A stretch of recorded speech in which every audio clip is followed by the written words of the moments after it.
আপুনি বাৰু জানেনে আমাৰ ভাৰতবৰ্ষৰ দৰে আমেৰিকাও এটা সময়ত ব্ৰিটিছৰ পৰাধীন আছিলে। আমাৰ ভাৰতবৰ্ষৰ দৰে ব্ৰিটিছসকলে আমেৰিকাবাসীকো বহুত শোষণ কৰিছিল। কিন্তু 1776 চনত জৰ্জ ৱাশ্বিংটনৰ নেতৃত্বত 13খন গাঁৱে প্ৰথমে স্বাধীনতা ঘোষণা কৰিছিল আৰু এনেকৈয়ে লাহে লাহে গোটেই আমেৰিকাখনে স্বাধীনতা লাভ কৰিছিল। 1889 চনত দেশখনৰ প্ৰথম সংবিধান ৰচনা হৈছিলে। বৰ্তমান আমেৰিকাৰ ৰাষ্ট্ৰপতিজনৰ নাম হ'ল জ' বাইডেন। মাটিকালিৰ হিচাপত এই দেশখন পৃথিৱীৰ তৃতীয় বৃহত্তম দেশ। 98 লাখ বৰ্গ কিলোমিটাৰেৰে ই আমাৰ ভাৰতবৰ্ষতকৈ প্ৰায় 3 গুণ ডাঙৰ। ইয়াৰ উত্তৰে আছে কানাডা দেশ আৰু দক্ষিণে মেক্সিকো দেশ। আনহাতে পূব পিনে আটলাণ্টিক মহাসাগৰ আৰু পশ্চিম পিনে আছে প্ৰশান্ত মহাসাগৰ।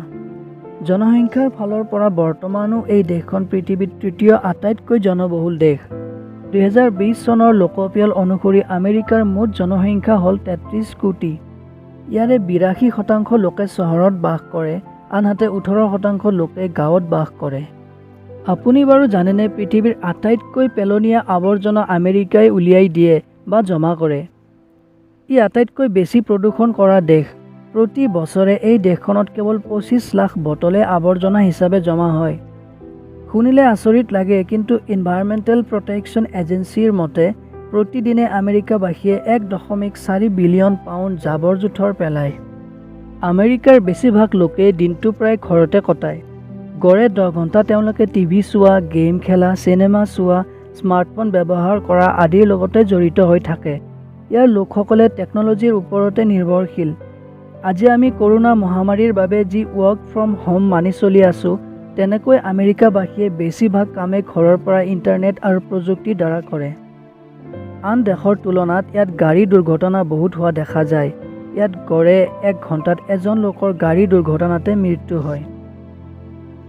আমেৰিকাৰ লোকসকলে 16 বছৰ বয়স হ'লে গাড়ী চলাব পাৰে, 18 বছৰ হ'লে পিষ্টল লগত ৰাখিব পাৰে আৰু 21 বছৰ হ'লে মদ কিনিব পাৰে আৰু ভোট দিব পাৰে।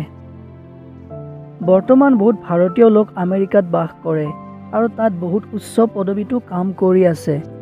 কিন্তু 1924 চনলৈ ভাৰতীয়সকলক আমেৰিকাৰ নাগৰিকত্বও দিয়া হোৱা নাছিলে। দেশৰ সুৰক্ষাৰ ফালৰ পৰা আমেৰিকা পৃথিৱীৰ আটাইতকৈ শক্তিশালী দেশ। সুৰক্ষাৰ নামত আন দেশৰ তুলনাত আমেৰিকাই যিমান টকা খৰচ কৰে আন কোনো দেশেই নকৰে।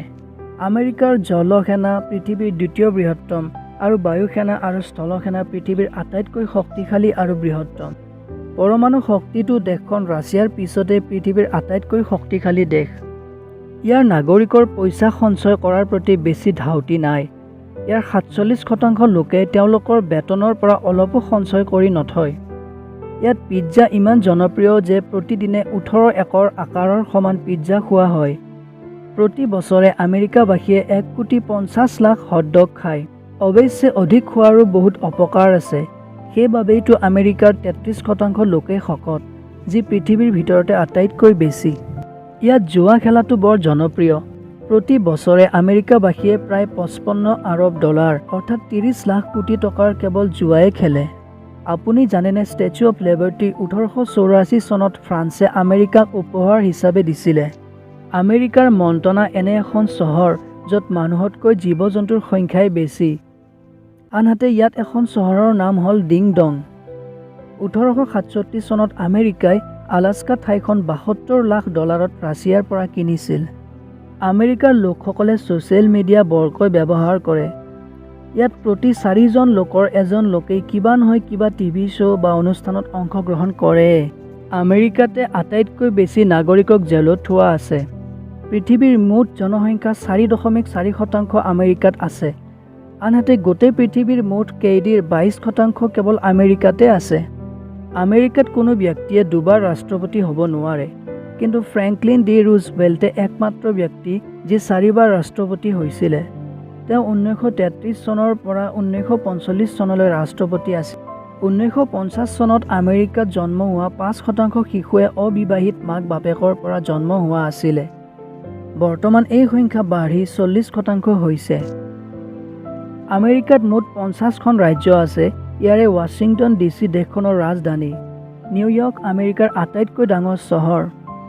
নিউয়ৰ্কৰ পুৰণি নাম হ'ল নিউ আমষ্টাৰডাম।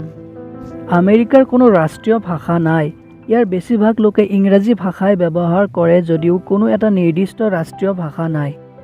আমেৰিকাৰ প্ৰায় 65% লোকেই খ্ৰীষ্টান ধৰ্মী।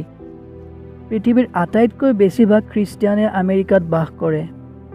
ইয়াত 28% লোক নাস্তিক। আনহাতে কিছু সংখ্যক ইহুদী, ইছলাম আৰু হিন্দু ধৰ্মৰ লোকে বাস কৰে। আমেৰিকাত পৃথিৱীৰ কেৱল 4.4% লোকে বাস কৰে, কিন্তু পৃথিৱীৰ মুঠ সম্পদৰ 29%ই দেশখনত আছে। আমেৰিকা অন্য দেশতকৈ কিমান আগবঢ়া এই কথাটোৰ অনুমান এই কথাটিৰ পৰাই ল'ব পাৰি যে ইয়াত এজন ব্যক্তিয়ে যিমান খৰচ কৰে জীৱন নিৰ্বাহৰ বাবে কেনিয়াৰ 32 জন লোকৰ খৰচৰ সমান। বিজ্ঞান আৰু প্ৰযুক্তিৰ ক্ষেত্ৰত আমেৰিকা যথেষ্ট আগবঢ়া। আজি আমি ব্যৱহাৰ কৰা বহুতো বস্তুৱে আমেৰিকাতে প্ৰথমে আৱিষ্কাৰ হৈছিলে, যেনে কম্পিউটাৰ, ৰেডিঅ', কাৰ্বন ডেটিং ব্যৱস্থা, microwave, internet, email, video' game আৰু বহুতো বস্তু যিবোৰৰ নাম কৈ শেষ কৰিব নোৱাৰি। পৃথিৱীৰ আটাইতকৈ বেছি অলিম্পিক মেডেলো এই দেশখনেই জিকিছে। প্ৰায় 2 কোটি আমেৰিকাবাসীয়ে গাড়ীতে ঘৰ সাজি বাস কৰে। তেওঁলোকে একোখন গাড়ীকে ঘৰৰ নিচিনাকৈ সজাই পৰাই লয় আৰু তাত থাকিবলৈ লয়। আজি পৃথিৱীৰ আটাইতকৈ ডাঙৰ কোম্পানীবোৰো আমেৰিকাৰে, যেনে Facebook, Google, Apple, Microsoft, Amazon, Walmart আদি। আমেৰিকাৰ মুদ্ৰা প্ৰণালী, যাক ডলাৰ বোলা হয়, পৃথিৱীৰ আটাইতকৈ জনপ্ৰিয়। আমেৰিকাৰ বাহিৰেও 12খন আন দেশত এই ডলাৰ ব্যৱহাৰ হয়। ভাৰতীয় হিচাপত $1 প্ৰায় 73 টকাৰ সমান। আজিলৈ ইমানেই বন্ধুসকল। ভিডিঅ'টো লাইক আৰু শ্বেয়াৰ কৰিব আৰু এনেকুৱা জ্ঞানবৰ্ধক ভিডিঅ' চাবলৈ আমাৰ চেনেলটো ছাবস্ক্ৰাইব কৰিব। ধন্যবাদ।